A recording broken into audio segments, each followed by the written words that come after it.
So from 4 years working in law enforcement and corrections, and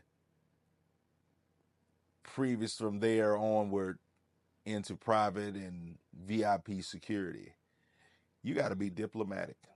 A lot of people try to go into corrections, go into security. As I'm the boss, I run everything. No, you got to work with your people.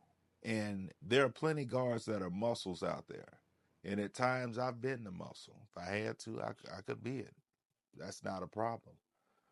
But I'm for diplomacy. Now, can you work with everybody and everything in every situation? Hell no. Sometimes it's you got to go down. And that's just, from correction officer speak, you know, at some point safety got to be enforced. But a lot of stuff that I see people going back and forth and getting into it, not even worth it. Not even worth the battle. And you will tire yourself out trying to fight every battle, every person, because half the time that shit ain't gonna work.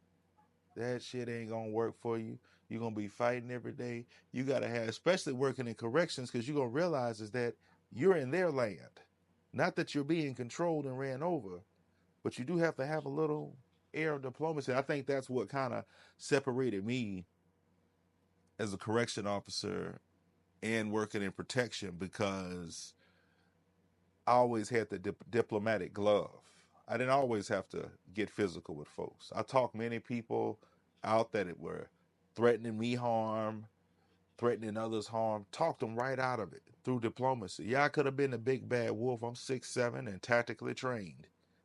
But what was that going to get me? I'm there to keep the peace and uphold order in the easiest and less attention drawing way possible.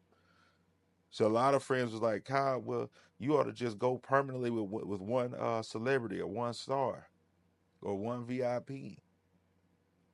But some don't want you operating like that. They want you, some of these guys that guard these folks are just muscle. Yeah, you big. I'm a big dude too, and you just a muscle. But what power does it take when someone's bothering someone you're protecting or someone you're tasked with protecting, and you can handle it without even lifting a finger? All you got to do is lift your tongue.